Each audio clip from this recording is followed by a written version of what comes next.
I think we can start. So Ovi is one of our fellows. You also get to meet him right after this talk, and Abby as well. And Ovi, take it away. All right, so like Dr. El Husseini said, I'm Ovi. I'm one of the stroke fellows here at Duke. We do journal clubs once every couple of weeks to cover sort of important articles in stroke. This week, I, with the help of Dr. Chathbar, Pratik, who helped me a lot with this presentation, am going to be talking about tDCS, specifically for stroke rehabilitation. It's an area that we've brought to Duke with bringing Dr. Fang and Dr. Chathbar here, and we've sort of developing a research program around it. But really, I didn't understand the full potential of how this treatment can revolutionize not just vascular neurology, but other aspects of neurology that focus on the central nervous system. And I feel like it's just around the corner for these things to expand a little bit more. And there's a couple of research articles and other research things sort of on the way. But I was going to focus on one sort of within the area of stroke to sort of help you guys understand what tDCS is and how it works, etc. I will probably once or twice call it tCDS because we do a lot of TCDs. Please excuse me if I do. I keep making that mistake. But before we get into the article, I really want everyone to really be able to understand what tDCS is for those that are not as familiar, what it is and how it works, and then we'll sort of dive into the details of the actual article that I'm talking about today. So tDCS is Transcranial Direct Current Stimulation, which is a form of neuromodulation. So the goal is to affect the central nervous system or to modulate the central nervous system. And there's different types of neuromodulation as well. So this is a central neuromodulation where the stimulation is focused on, the brain, the central nervous system. But there are forms of peripheral neuromodulation as well. For example, if you have a stroke that affects your left hand and your left hand is weak, you can put a mitten over the right hand to force people to use the left hand. They call that peripheral neuromodulation, and it's used in physical therapy after stroke. And you use a constant, so it's not like AC or anything like that that's alternating, but low direct current. So it's like ECT that psychiatrists use for depression, but a much lower amount of current so that there's less side effects, but it still has the ability to affect the electric potential of neurons within the brain. So it's delivered via electrodes on the head, and we'll talk a little bit about the electrodes on the head with this picture after I get through some of these tabs. So it is a CE-approved treatment for major depressive disorder in UK, EU, Australia, and Mexico. For those of you that don't know what CE is, that's basically the European version of the FDA. And so far in the US, it's not FDA approved for anything yet. So there's two types of stimulation. There's anodal and cathodal stimulation. Anodal, your positive electrode is stimulating to neuronal activity. It excites neuronal activity. While the cathode, or the negative electrode, is inhibitory, reduces neuronal activity. So now take a look at this picture that I have. This is one picture of a tDCS device. I'll show you a couple others later. But the first thing to look at is the electrodes. So there's a cathode and an anode that are placed on the actual scalp, and they use the same electrode locations as EEGs. So the one on the left side of the scalp would be the anode or stimulatory in this picture. It looks like it's probably in the C3 location, so in the central area, but on the left side. Whereas the right one, the cathodal inhibitory electrode, that would be this one right here, looks like it's maybe in the F4 location, so in the frontal lead on the right side. So it's one thing to focus on when you're looking at the tDCS articles is where exactly are the cathodes being placed, and what part of the brain are they trying to stimulate? Is it frontal? Is it temporal, etc.? Because it can affect what part of the brain you're stimulating can affect the neurophysiological outcomes of the actual stimulation. And then you can see this machine that controls it, that there's two main knobs. So it's a very simple machine. One knob is the duration of the stimulation, so how long you're trying to go for. In the studies, there'll be anywhere from 30 minutes of stimulation to 2 hours, depending on what the goal is, or really how they're trying to incorporate it. It's usually incorporated in some type of physical or speech therapy. And the other knob is amps, so how much electrical sort of stimulation you're applying to the brain. And so usually somewhere between 1 or 2 amps I'll sort of cover this later on, but one of the things that's unique about Dr. Fang's research here is that he's trying higher milliampages, up to 4 milliamps of electrical stimulation, and trying to see how patients tolerate that and if it's more effective. But the debate about how much stimulation you need to apply to have effective neuromodulation, neurostimulation is still ongoing, and there's a lot of studies that do different amount of numbers. Some stick to 1 milliamp, some push it a little bit higher. The common side effects are tingling, itchiness, burning, but a lot of people call it a painless therapy. And I saw that on a couple of websites. So it's generally safe, very well tolerated, it's non-invasive, and so that's one of the reasons there's a really big push behind this, is because generally there aren't very many negative side effects. I didn't include this, but I did read one news article where a patient thought that their epilepsy or seizures was kind of provoked by the use of tDCS, but that's something that hasn't been shown in the research in terms of side effects, and I'll cover that a little bit later on. So HD tDCS is another type of tDCS, and I think it's helpful to talk about just so that when you understand the difference between this and normal tDCS, it helps you appreciate how both of them work, essentially in terms of creating electrical fields. It helps you understand tDCS better. So HD tDCS is different in that they use these smaller electrodes. You can see on the picture on the left, there's 5 of them here, and only the middle one is the anode, or the positive stimulating electrode that causes neuronal excitation. The 4 around it would be the inhibitory electrodes, or the cathodes, that cause sort of an inhibitory or inhibit neuronal excitation. So on this top picture on the right, you can see how the difference in electrical field that's generated. The one in the bottom, this picture, is the machine that I showed you before. This is the one that's going to be in the study that we talked about today. It's the one that Dr. Fang and Dr. Chathwar use in their lab as well. And you can create a much bigger electrical field using this device, but it's not as specific. HDTCS, you can see that the electrical field is a lot smaller, but it's a lot more focal to one particular part of the brain. And creating that electrical field is how you change the polarization of neurons, which is key to the effectiveness of the transcranial direct current stimulation. And so this picture in the bottom right can show you some of the different electrical fields that can be created based off where you place the electrodes. So this over here is HD tDCS, the C on the right, so you can see the small electrical field, but in one particular location. B is more like what I've shown you in the previous slide, where you have it maybe in, this looks like F3, and this maybe looks like C4, so the frontal and central reversed, but still kind of in that fronto-central area, and you create this electrical gradient that's strongest right along the midline of the brain. But you can see as you spread around the electrodes, you make them further apart, that electrical field that you create can be even bigger and less specific, and it can just affect a bigger surface area of the brain. And that's why when you're doing, for example, CPR on people, you have one pad on the front and one pad on the very back of a person's chest. You really try to get a big separation between the two because you're trying to depolarize the heart. So you can see that the further apart that they are, the bigger of that the larger electrical field that can be created. So these are 2 really good pictures, I think, to help understand tDCS and how it works just a little bit better. Let's do this picture on the left first. And this basically shows you how we're rectifying imbalances within the brain. So A, first of all, shows you the inherent imbalance after a stroke, right? So here in this top corner, we have where the stroke injured part of the brain, and that causes an imbalance in the discharge between the left and the right hemisphere. And there's a couple of ways to rectify that.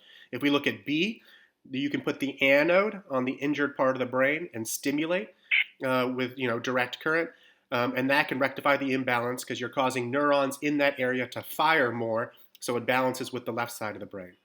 The other option is what we have here in C. This is a cathode, or an inhibitory electrode that we can put on the other side of the brain, and by decreasing firing on the other side of the brain, we can create that balance again.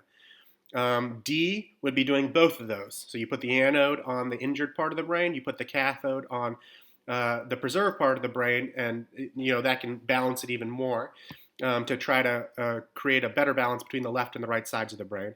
Now E Now, all of these above, these are what we call central neuromodulation using tDCS. E is an example of peripheral neuromodulation, like I was mentioning earlier. So they put a constraint. So the good hand is the right hand, the injured hand is the left hand. So they would put a constraint like a mitt or something like that over the right hand, and that would be called constraint-induced physical therapy, where you're using the physical constraint to peripherally neuromodulate so that people can focus on rehabilitating their left hand. And you can do central with peripheral neuromodulation, which would be F. So you have this is everything put together. You have the anode up here stimulating the injured brain, the cathode inhibiting the preserved brain, the healthy brain, and you have the constraint-induced stimulation to focus as much recovery power as you can on the axis from the injured brain to the hand that needs a little bit more therapy, if that makes sense.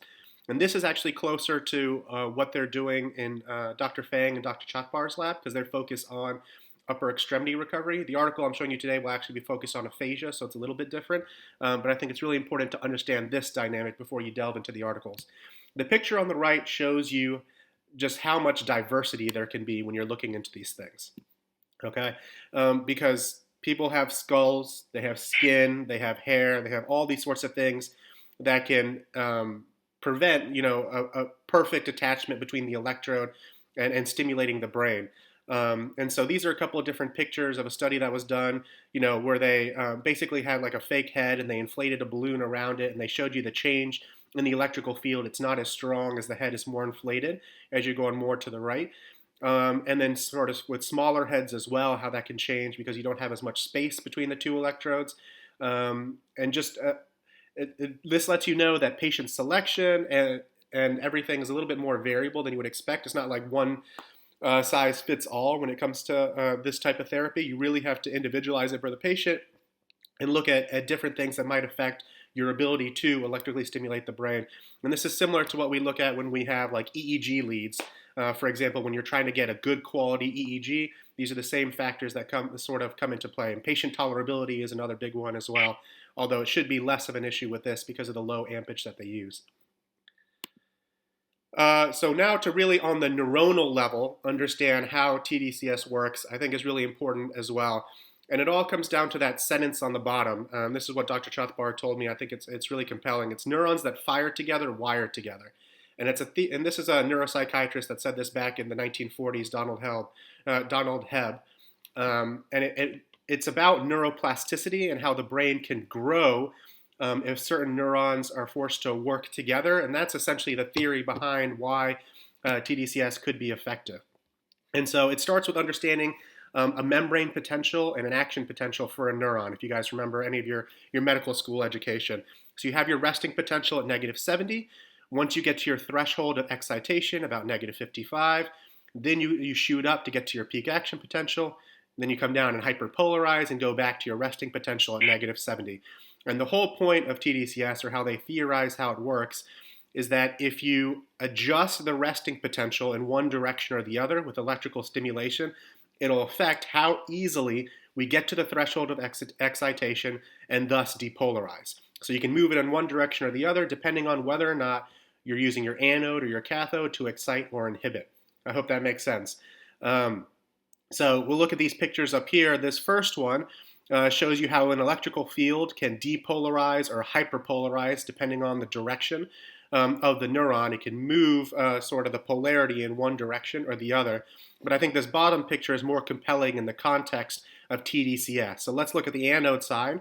You put the positive electrode on the scalp here to the right, and then the cell body, which is further, remember the axons go towards the scalp. That's also, sort of how we understand EEGs as well. So axons towards the scalp, cell body towards the inside of the brain. So if you put the positive up here, then the positive sort of moves towards the scalp and the axons. The negative polarization moves more towards the cell body or soma. So as this gets more negative, we call it more the soma becomes more depolarized, and the apical dendrite becomes hyperpolarized. On the flip side, the cathode does the opposite. You have negative up here, so the axons become more negative or depolarized, and the soma or the cell body essentially becomes more hyperpolarized, if that makes sense. So if you look over here, if we hyperpolarize with the cathode, that means that the resting potential may move from -70 to -72 or something like that if you're getting hyperpolarized. And then it becomes harder for this side of the brain to get to the threshold of excitation. Instead of needing -25 millivolts, you might need 27 millivolts. So it's harder to get to that threshold of excitation and action potential. Whereas on the flip side, if you depolarize a little bit more, instead of -70, you're sitting at -68, then it's easier. Instead of 25 millivolts needed to get to the threshold of excitation, you only need 23 millivolts. And that small change makes those neurons fire more together on the anodal side. And as neurons fire together, they wire together, they form new networks, and hopefully that part of the brain can heal or repair a little bit better over time, especially when it's done in conjunction with important therapies. The last important thing to understand before we dive into the articles is how do they do sham stimulation, right? This is electrical stimulation. You should be feeling it on your skin. You should be feeling it inside your brain. So it seemed a little bit odd to me at first, but once Dr. Chathbar explained it to me, it's actually really interesting how they do the sham stimulation. So if you look at this top picture here, and you look at this top curve for tDCS, this is how the current is applied. So you actually sort of gradually increase it to your goal. Then there's a plateau for the time of your therapy, and then you sort of cut it off gradually or more abrupt. The cutoff doesn't really matter. The important part is this gradual increase in the beginning, because this is mostly what patients feel. If you have the uncomfortableness, the tingling, or the burning or anything like that, it's typically within that first gradual increase. You can't just abruptly go up to 2 milliamps because patients will feel that and it'll be very uncomfortable. So that's why they have that gradual increase. So now look down at this picture here. This is active tDCS. You have the gradual increase, the plateau stimulation, and then turn it off. In sham stimulation, they still give you the gradual increase. So you still feel the stimulation, but then they just cut it off so that you don't have that constant stimulation over that matter of time. So you still feel, with still feeling that initial stimulation, you probably think that you have the real tDCS, real stimulation, so you actually can do a sham stimulation to have a proper double-blinded study. So these are some pictures of actual devices. And it's another nice thing about this therapy is that it's very affordable. Some of these devices are actually pretty cheap. Dr. Chathbar was showing me this one on the right, $147. You can order it online. This is one that the one on the left is closer to what they're using in the lab. Shouldn't be more than a couple of $100s to be able to get an electrical stimulating device and the electrodes. Obviously, it takes some technical skill to be able to apply it correctly and some knowledge of the protocols to be able to apply to different parts of the brain and know how much to stimulate. So there's some skill and expertise involved. So that's why I wrote, don't try this at home. But the device is relatively cheap, so shouldn't be too expensive in a therapy. And that's another reason why this has a lot of potential. Okay, the article. This is a journal club after all. And so this is the article that I'm presenting today. It's a JAMA article done by Fredrickson and his group. He publishes a lot of stuff. He's from the University of South Carolina. He publishes a lot of stuff on this transcranial direct current stimulation. And this is specifically for aphasia after the stroke. And this was the first really big trial that was done. There have been a lot of smaller studies, and I'll show you some of them towards the end of the presentation in different areas where tDCS has been shown helpful. But this is one of the larger ones and one of the bigger ones that's really, in my opinion, kick-started a lot of the bigger movement towards larger trials in this direction. And so we'll go through a lot of this in a little bit more detail, but just remember that this is direct versus sham, and it's for aphasia after stroke, and this is a randomized clinical trial with, technically it's the placebo is the sham stimulation. So let's start with the background. A little bit about aphasia. There's over 1 million people with post-stroke aphasia in the US. There is a National Aphasia Association. If you can see the picture, they usually say about 2 million on their website, so somewhere around that area. So this is something that affects a lot of people. And a point they make in the background of this article is that aphasia recovery is often minimal. And even with therapy, it's not as good as when you're doing physical therapy for arms and legs, that people with aphasia usually have long-term disability as a result of it. tDCS, it's non-invasive. It uses electrical current. They say 1 to 2 milliamps, but remember, Dr. Fang's lab, they're testing as high as 4 milliamps. Typically induced between 2 electrodes. So that's in the normal tDCS. Remember, in HD tDCS, there's up to 5 electrodes, and you place it on the scalp. why this study. It's a potential useful therapy in stroke rehabilitation, but I should have added on to this. I really think it's useful in any sort of neurological disease that starts in the central nervous system, and I'll show you some evidence of that later on. And this is the design. It's a futility design where the null hypothesis is a benefit of the tDCS versus sham, and the alternative hypothesis is actually no difference, but we'll talk a little bit more about the statistics in a second. A couple of previous trials that they cited in support of their study. These are smaller collections. The one on the left is 10 patients. The one on the right is 8 patients, where they use tDCS in other trials. The one on the right you can see is Fredrickson again in his group in 2011 to show that there could be some benefit within patients that have aphasia, or for aphasia patients. So the one on the left, tDCS over the left frontal cortex can lead to enhanced naming frequency in stroke patients. The one on the right, tDCS administered during language treatment, decreased processing time during picture naming by fluent aphasic participants. So this is to show you that there was some evidence for benefit in aphasia with this frontal stimulation before they went into this larger trial. So some general study overview stuff. That's the title, Transcranial Direct Current Stimulation versus sham stimulation to treat aphasia after stroke. The citation I have included here was published in JAMA in 2018. Funding was from the National Institute of Deafness and Other Communication Disorders. I love learning about these organizations because if you ever want to go to research and you're a stroke person and your research is focused on aphasia, this is just another place where you can look for grants and funding. It's good to know about. The null hypothesis, like I said, it's interesting because they did it kind of backwards of what I would expect, but that's because of this futility design, which is a little bit different. So the null hypothesis actually showed a benefit for the stimulation. The alternative hypothesis was no difference. And the trial design was double-blinded, prospective, randomized clinical trial with the futility design.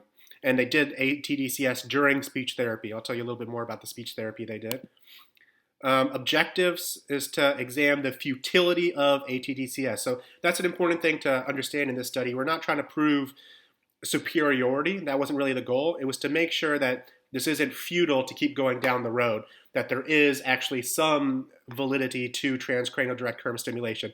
If they really, if they showed that sham stimulation was better than transcranial direct current stimulation in this study, then that might have meant, hey, this is futile. There's no point in moving forward, and it could have sort of ended the research push in this direction. So that was really the point of this study. Primary endpoint was the change in the number of correctly named common objects at 1 week post-treatment. Secondary outcomes was 4 and 24 weeks post-treatment. Now, what they used in terms of their test and for their primary endpoint and secondary outcomes was a combination of two things. There's 80 items from the trained items, so that was part of the study protocol, plus the PNT. And I'll tell you what the PNT is in just a second. And there were 74 patients enrolled. Can I make a point on that? What'd you say?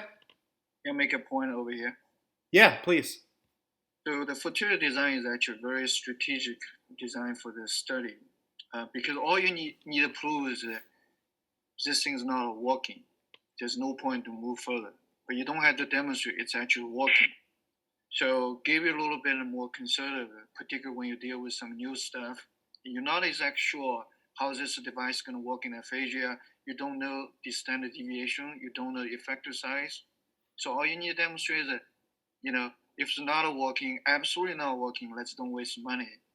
But as long as there's any signal or trend, and they're actually able to move to the next step. So from the grant's point of view, it's actually quite a bit strategic and a decision. Yeah, that makes a lot of sense. And that was definitely a big learning point for me to understand the purpose of this futility design. But it's easier from a funding perspective, like you said, Dr. Chathpar said, it's easier from a statistical perspective just to prove that, hey, this is something that we can consider moving on with. So definitely interesting. And this is the PNT, the Philadelphia Naming Test.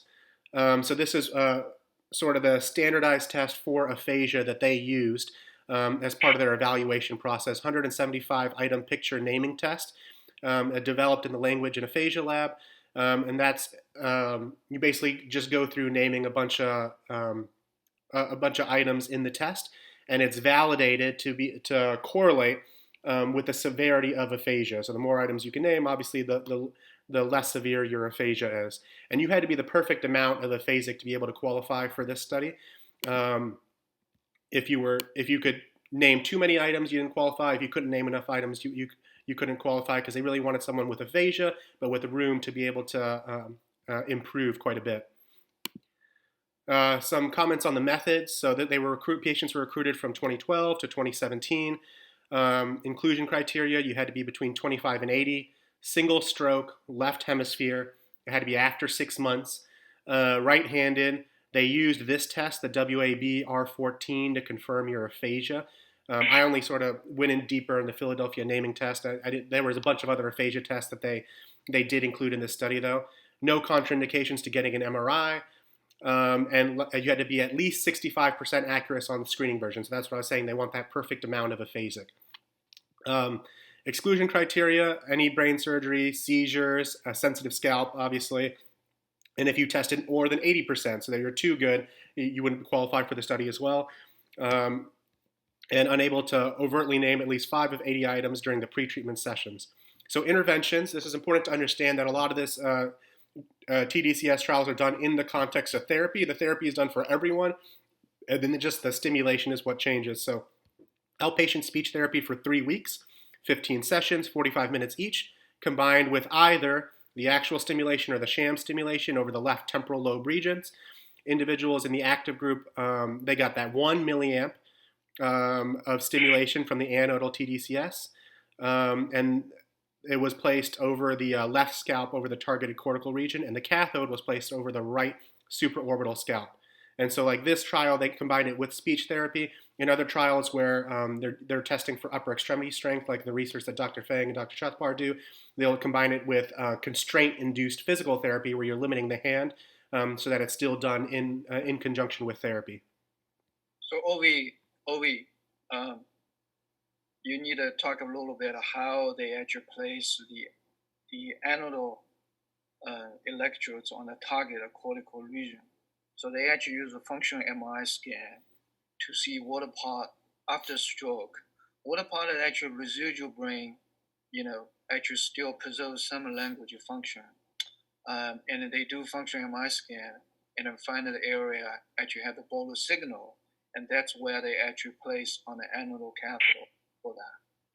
Yeah, that's a great point. I didn't include a slide on that here, but fMRI was integral to this study.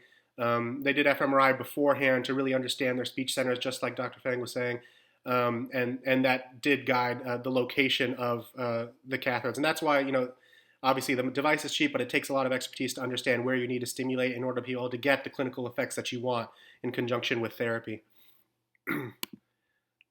Some comments on the statistical analysis. I've talked a little bit about this already, and Dr. Fang mentioned the futility design.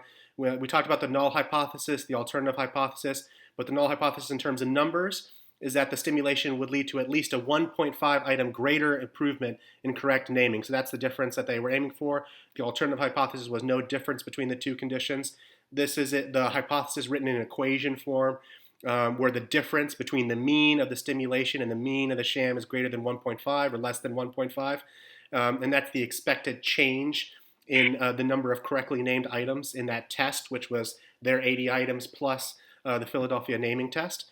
And if the null hypothesis was rejected at a one-sided significance level of 0.1, then the stimulation would be unlikely to be effective, and further study would be futile. So I asked Dr. Jean, our statistics expert here, and he said this is a futility design, so it is non-superiority instead of non-inferiority. So in other words, if the treatment is not better than the control, most often, which is most often the phase 2 study, then there's no need for further investigation of phase 3 trial, which is underway here at Duke.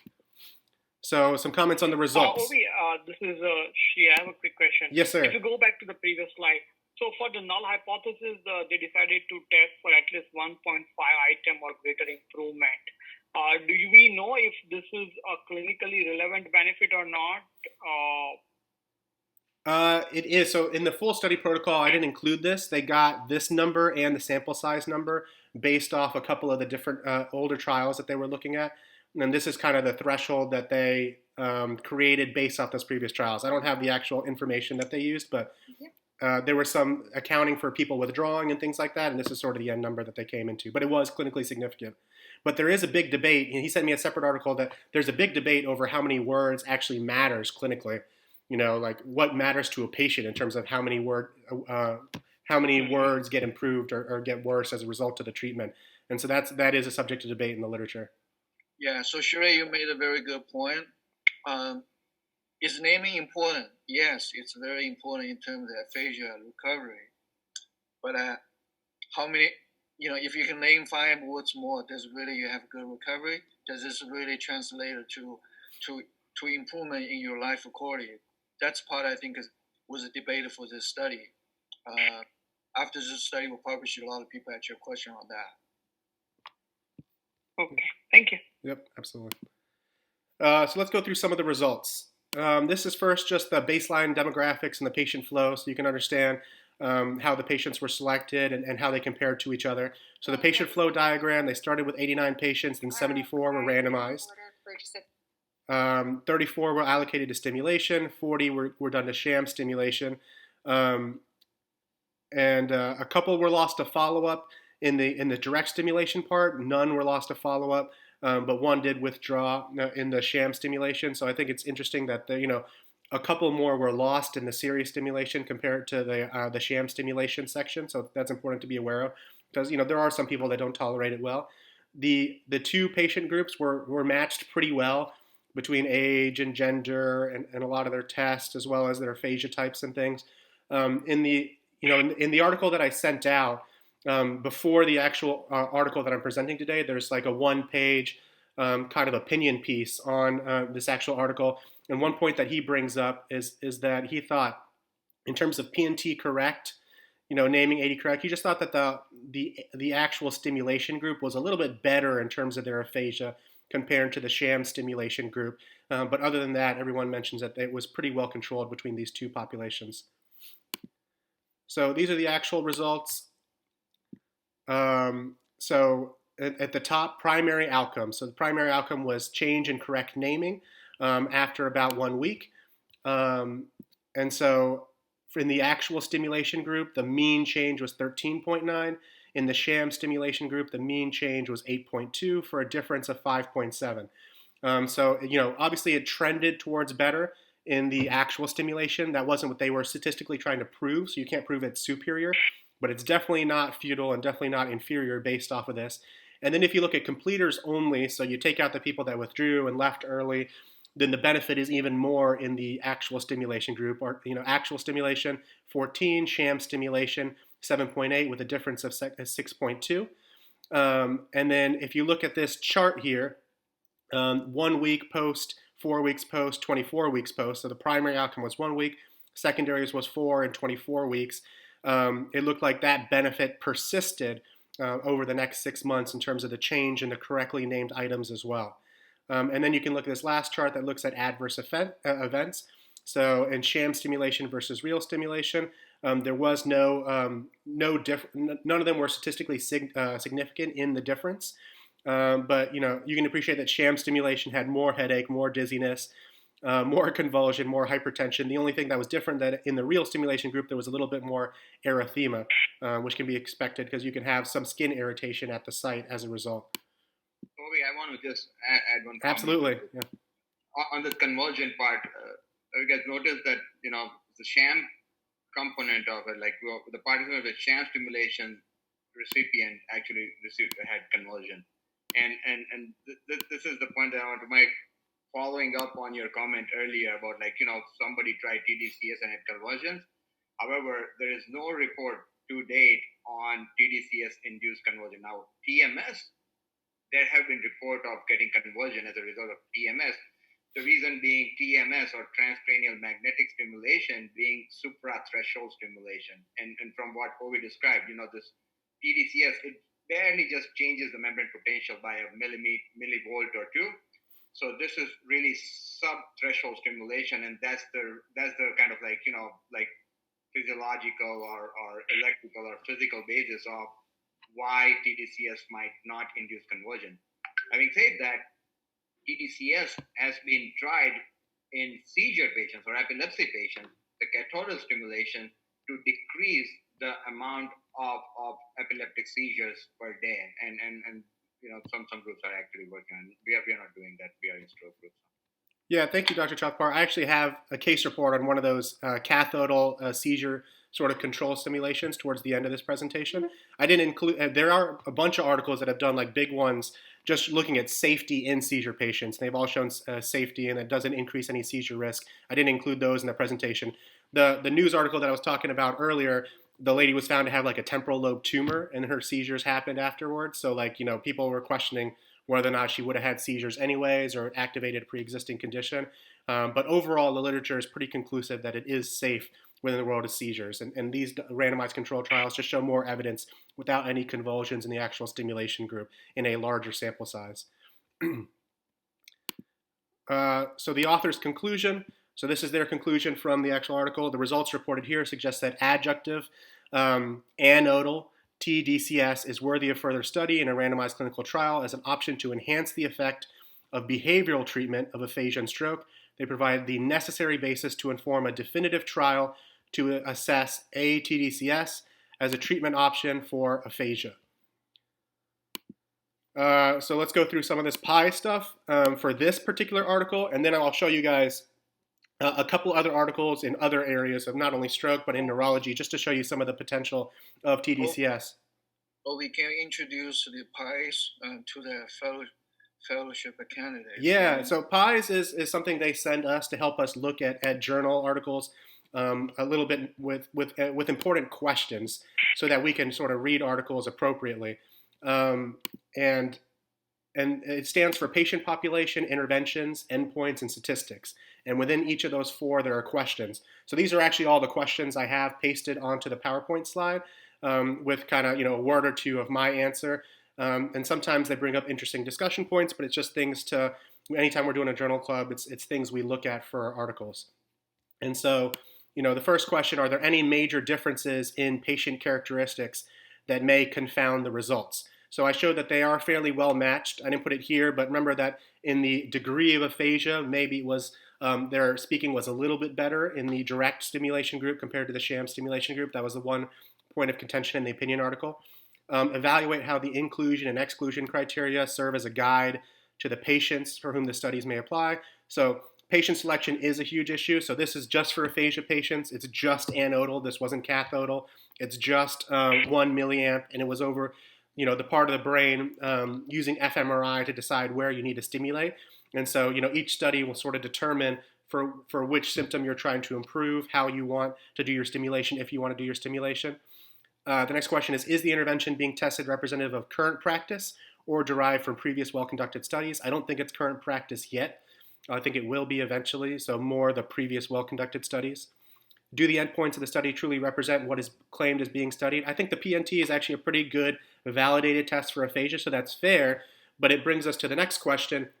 This is what Dr. Fang was mentioning earlier. How many words is clinically significant? If you have an aphasic patient and they have a change in 5 or 6 words, how much does that matter? If those 5 or 6 words can help a patient, learn to cook and feed themselves and things like that because they're understanding commands better and they live in a skilled nursing facility or something, yeah, that's a huge difference. But if that patient is a lawyer and they can't go to work anymore because they're now aphasic, making a difference of 5 or 6 words wouldn't be a really big deal in the grand scheme of things. So that's something that's tough in aphasia research in particular.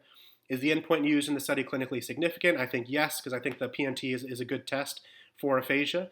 But again, same question about how many words is significant. If a surrogate endpoint is used, is it validated? Yes, it was in this case for PNT. What type of data is being assessed? So this is more ordinal. More words was better, but there's no, it's not continuous. There weren't any decimal points or anything. Are the statistical tests used to evaluate the data appropriate? Yes, we talked about the futility design. Is the effect size clinically relevant? Again, same question. We're not totally sure, sort of. There was definitely a change that trended towards benefit in the stimulation group, but how many words is significant? And I know Dr. Ehrlich is somewhere around shaking his head because he doesn't like studies that trend towards benefit. He likes to wait until studies actually can prove superiority before we talk about them clinically and potentially use them within stroke populations, which is fair because there's a lot of studies that say we're close or we trended towards better and they're not statistically significant yet or they don't show superiority yet. And that's why it's still in the research phase and it's not in the clinical phase yet in this particular context. Okay, some other trials that are important for tDCS, just a couple of last pages. to really up your excitement about this therapy and what it can do. And the first one is Transport 2, which is the trial that's being done by Dr. Fang and Dr. Chathbar here at Duke. So that last trial I showed you set the stage for further tDCS research. This is the further tDCS research, or at least one of them. So Dr. Fang and Dr. Chathbar are doing it for upper extremity motor recovery specifically. So they're not using it for aphasia, they're using it for upper extremity motor strength. And they're using both anodal and cathodal stimulation. So there is an excitatory anodal cathode on the injured brain, and there is a cathode inhibitory electrode on the preserved brain, and they do it with MCIMT, Modified Constraint-Induced Movement Therapy. That's the mitt on your healthy hand, so that your physical therapy can focus your recovery on the injured hand. And they do the actual stimulation versus sham stimulation to try to see if there's an improvement in that upper extremity strength. So very hopeful that this can show that we can actually do something in the rehabilitation world for our stroke patients. And if this turns out to be positive, and this is actually a superiority design, it would be a huge plus for our stroke patients that have arm weakness. Yeah, Dr. Fang, please. It's not a superior design. This Oh, is a dosing selection phase 2 study. We are testing 3 different dose groups. The 2 milliamp, we call a low dose group, and a 4 milliamp, the high dose group, and the sham dose group. So at the end of the trial, we have several scenarios, and so will give us a go or no go. Go means what advance to a phase 3 trial. Our overall hypothesis is basically saying the 4 milliamp is likely more effective. It's likely not a superior study. It only shows the trend, and at the same time it's safe. So then we advance to phase 3 trial, do a conforming study to prove the 4 milliamp is better than the sham. Gotcha, understood. Yeah, and so that was one of the unique things about this study. What Dr. Fang is saying is that they're testing that higher milliampage than has been tested in any of the previous trials as well, going all the way up to 4 milliamps, making sure it's safe, tolerable, but also more effective. So that's definitely interesting. So a couple more articles on stroke, and this is why I think it's really interesting. These are mostly articles from Asia. I think the one on the right is Korea, and the one on the left might be either Korea or China as well. And we've shown, with the CHANCE trial that although we may initially question trials that come from the eastern part of the world, we usually end up validating them here on the West Coast. The one on the left is enhancing the working memory of stroke patients using tDCS, and they showed anodal transcranial direct current stimulation over the left dorsolateral prefrontal cortex was associated with enhanced working memory performance. But this was only 10 patients. And the one on the right here was done in South Korea, and this is on dysphagia, post-stroke dysphagia using tDCS to stimulate, and they showed that non-invasive cortical stimulation has a potential role as a strategy during swallowing training in patients with post-stroke dysphagia. The anode applied over the pharyngeal motor cortex enhanced the outcome of swallowing training. So a lot of different places, not just speech and motor recovery, where cortical stimulation could be helpful in stroke recovery. This is the one where I think the evidence might even be the best. So post-stroke depression. Now remember, transcranial direct current stimulation has the most evidence for depression. It's used in depression with approval from their FDA in Europe already. And there's already large trials that are done on depression and things like that. So this is a trial that was done on post-stroke depression by a group in Brazil, Valiengo and his group. And they did a sham-controlled study sham-controlled study to show that the direct current stimulation was safe and effective for post-stroke depression. Active was significantly superior to sham at the endpoint with a mean difference of 4.7 points. Response and remission rates were significantly higher in the active versus the sham, with a number needed to treat of 3 and 5 respectively. So another area, this is something that happens a lot in stroke, and we don't do very much besides prescribe SSRIs to refer them to psychiatry. So it would be nice to do an actual therapy, because we know that when you treat depression and stroke, it can actually help their motor recovery and other things. The seizure case reports that we mentioned earlier, so this is the one on the left, suppression of seizure by cathodal tDCS. This is just a case report, but it shows that you can actually use the inhibitory electrodes to stop seizures. This was a pediatric patient that had refractory epilepsy to a lot of medications. Then eventually they tried the cathode, and they had a dramatic reduction in their seizures. Obviously, that's not randomized or versus sham stimulation or anything, but shows some promise. And this is actually a case report of PNES, psychogenic non-epileptic seizures treated with tDCS. And I know some people might be saying, it doesn't seem really fair to do procedures on patients with PNES, but it actually makes sense in this context because of how much efficacy this procedure has for things like depression, PTSD symptoms, dissociative symptoms, that it actually could help patients with a psychiatric basis for their neurological symptoms. And that's a group where we really can't do very much for them right now. So it would be a treatment that we could do for that population, which we actually see quite a bit, as long as the residents know. Ovi, can you back one more about the depression? I would like to make a comment. Yeah, absolutely. Yeah, so this is probably the most exciting things right now in the depression world. If tDCS get a FDA approval, which TDC already get approval in other countries, this will completely change the game plan in the depression world. Because right now, medication, number one, they're expensive, has a lot of side effects. Second is really repetitive transcranial magnet stimulation. The device itself is cost about $100,000 to $200,000, and the patient have to go to the clinic. There are some side effects and about the RTMS treatment. This is portable, very cheap. Patient can do it at home. They can make some home use device, or they need just Zoom visits with a provider. And most of those electrodes that you put in DLP FC, which you can very easily to map from C3, C4, and you just add a 4 centimeter, and you can very easy to put the electrodes. And then you can just do it at home without a make a trip. This will be ideal, especially during the COVID pandemic. So this will be really, I see this going to be revolutionary world for treated depression.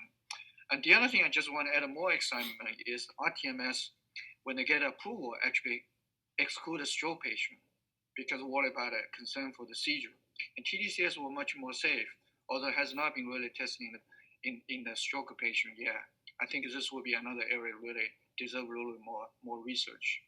I just wanted to add to Dr. Feng's comments. So this group, Andrew Benoni now, he has the tDCS device company, and he is very active in the tDCS and depression.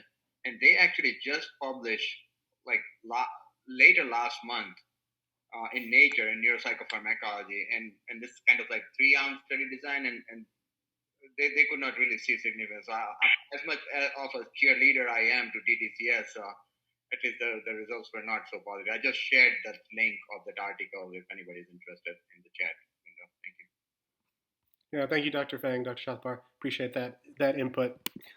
Talked about the seizures. 2 last slides. So there's some evidence in MS patients as well. MS patients have a lot of vague symptoms sometimes that are difficult to treat. The one on the left is about fatigue. I know that there's a lot of people that want to do clinical neuroimmunology within our Duke residency program, so I made sure to include a couple articles on this subject. But the one on the left is fatigue. So there was a good tDCS trial that showed that fatigue score significantly decreased after ionodal tDCS. So imagine if you actually had a procedure you could do to help these symptoms for your MS patients. And then the one on the right is chronic neuropathic pain in patients with tDCS. So our results show that ionodal tDCS is able to reduce pain scale scores in MS patients with central chronic pain, and this effect outlasts the period of stimulation, leading to long-lasting clinical effects. I think it's important stuff to be aware of. So once this gets, once the studies get better in the stroke world, I'm pretty confident that it's going to spread in other areas, like I was talking about with central neurological disease as well. And this is the last one, I believe. So in dementia is another huge potential and possibility for TDS patients, because there's good evidence that the stimulation can actually improve memory. There's actually some articles I didn't include that even for healthy people, you can use tDCS to try to improve your working memory and things like that. That, seems a little questionable to me. If you're healthy, you shouldn't be doing procedures. But for patients with memory loss, whether or not it's MS or stroke, or if you have Alzheimer's or a neurodegenerative condition, there is some evidence. The one on the right is actually published in Neurology. You can tell by how green a lot of the random stuff is. But this is back in 2008, showing that tDCS delivered over the temporal areas can affect a recognition memory performance in patients with Alzheimer's. It's simple, safe, and inexpensive. So they recommended using it for treating patients with Alzheimer's disease. So there is stuff that we can do, it sounds like, other than just giving our patients donepezil and talking about social support stuff, to try to cause some improvement. So in this one, it improved their sort of working memory and their visual recognition memory as well. and it continued to persist 4 weeks after therapy. So definitely some potential in our neurodegenerative population as well, which I think overlaps with all sort of central neurological disorders. That's it. I just want to add Yeah. a fun note here. Like when you say, like, if you're healthy, why do you want this additional therapy? But I want to basically, Michael Phelps, just before he dives for his like Olympic like swimming competition, he was putting tDCS apparently, and of course this is not doping test, so why not? And like I did not know that. there has been like long-standing ethical debate about like kind of like restoration of function versus supplementation of function, like what, and it applies to all of us, right? Like, what about the cosmetic surgeries? What about the cosmetics? What about the nutrition supplements that we eat? If we are healthy and moving, do we need to increase our muscle strength or our muscle mass and so on? So anyway, this is a fun note. Yeah, I think it's an interesting conversation if this like goes beyond disease and starts to become, almost like supplements or something like that towards the general population. It definitely has that potential if it has the benefit, and it's so it's safe and there's low risk and not really that many side effects. I didn't know the Michael Phelps piece. That's really interesting to know that he used it as well. So Michael Phelps has two things. One is cupping, the other one is tDCS, and that's what he did. It was before the Olympic game. And then the first one, sorry, cupping. And the third one was bong rips too. Yeah. So there's actually a company called Halo Neuroscience. It's a device-based biotech company in San Francisco. They actually have very cool device. It's kind of Hollywood design. Mainly just work with the athletes. So they claim they can improve the performance about 2%. But it's hard to know the 2% actually measurement error. But it's a very convincing in a story. And in the end, a lot of actual athletes actually wear the device for the training. So regardless, I think this is a very exciting area. Those are physical, and medicine. They probably have some effects, but we need to do more research to see how they can translate to be actual clinical tool, and it can mitigate some of the disease we have. So. That sounds great. I have one quick question. What are the most common side effects, if any, for this? So I included a little bit at the beginning that it's just really tingling, some maybe skin sensations. Some patients have like some skin discomfort, but other than that, there really isn't too much. In fact, a lot of the websites were calling it a painless therapy because it's not supposed to and it's really just in that initial titrating up of the ampage that you feel some of that tingling or some of that sensation. Some patients don't tolerate it because they have sensitive scalps or things like that, but other than that, not too much. I don't know. He said maybe sometimes a burning sensation, but Dr. Chathpar, Dr. Fang, have you guys seen anything else? If you have a fair skin, particularly the higher density, you're likely going to have a little bit more reaction. The issue we see is this really the little bit of nervousness and panic, because if you have a little pain with scalp, that just trigger quite a bit of panic. Once you have a pain with the arm and legs, people just more tolerable with such pain. But once you have a pain with scalp, people tend to be very, very nervous. But if you have a fair skin, you're more likely to have a little bit more reaction. Our study is ongoing. We don't really see much of a side effect because those events just being accumulated, being sent to the DSMB. We haven't really seen any warning signs at this moment. Yeah. I actually want to differ to Dr. Feng in this sense that, so first of all, I did not really see any differences in the skin tone and the kind of like adverse effects. And secondly, from whatever I've learned about 1950s, 1960s patients, is that the resistivity of the skin is actually higher in darker skin people. So somebody who is actually of Asian or African ancestry, they tend to actually, they're supposed to tolerate tDCS less than somebody who has European Caucasian origin. But there is no statistical significance on that. The second thing the second point I want to make is if somebody's doing this article search, and you might come across some of the reports of tDCS induced skin burning, and all I have to say in that is that it is a poor preparation of tDCS pad application. So if you So like whenever you apply this tDCS pad, it's saline soap solution or gel, but it it is the metal wire and metal pin that conducts the electricity. If that happens to come in direct contact with your skin, you tend to get burned. And any report that I have seen, typically that is the issue, unless it is a DIY where people are using like tap water and multiply use like kind of worn out tDCS pads and so on. So as long as the preparation is good, the tDCS pad and the connection and the device is kind of like reasonably reliable, that there are no adverse effects to tDCS. There's only some subjective sensations. That's all. Yeah, the only thing I'll add from the perspective of the article, there was no statistically significant difference in side effects between sham stimulation and the actual stimulation. So, from a study perspective, the study that I'm presenting today, no side effects. Right. Okay, sounds great. We're at 1 o'clock. Ovi and Pratik, that was a wonderful job, and I learned a lot.